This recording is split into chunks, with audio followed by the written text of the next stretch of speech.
सोचो तुमने अभी अभी एक गरम गरम रोटी खाई है, लेकिन क्या तुम जानते हो वो रोटी तुम्हारे पेट के अंदर जाकर एग्जैक्टली करती क्या है?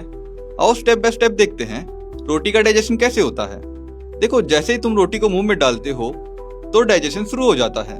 दांत उसे छोटे छोटे टुकड़ों में तोड़ते हैं, इसे मैकेनिकल डाइजेशन कहते हैं। अब लार यानी कि सलाइवा, इसका काम शुरू होता है।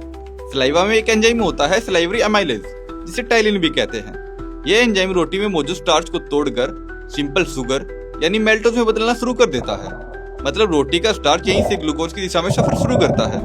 अब ये चबाई हुई रोटी का बोलस निकल लिया जाता है। ये इसोफेगस यानी कि फूड पाइप से नीचे पेट तक जाता है। यहाँ बस मूवमेंट होती है, डाइजेशन नहीं।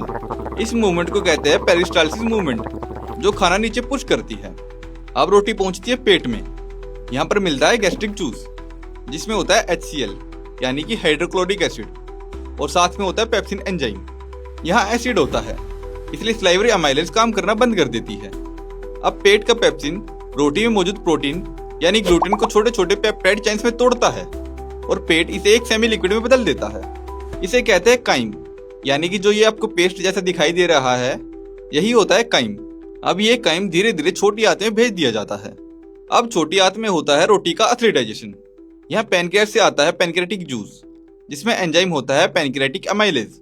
ये बचा हुआ स्टार्च को पूरी तरह तोड़ देता है।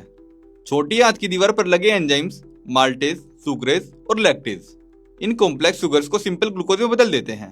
रोटी का प्रोटीन भी यहाँ पेप्टिडेज एंजाइम से टूटकर अमीनो एसिड बन जाता है।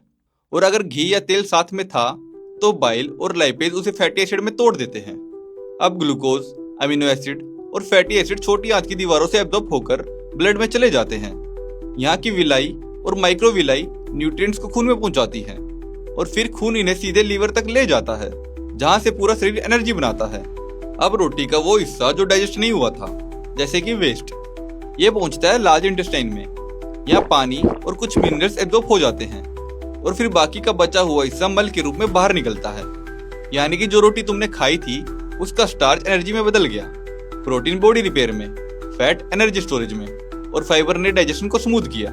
तो अगली बार जब तुम रोटी खाओगे तो याद रखना, तुम्हारा शरीर उसे एनर्जी में बदलने के लिए घंटों मेहनत करता है। रोटी सिर्फ खाना नहीं है, ये तुम्हारी बॉडी की फ्यूल सिस्टम का हिस्सा है। तो अब आपको पता चल गया है कि रोटी का डाइजेशन कैसे होता है।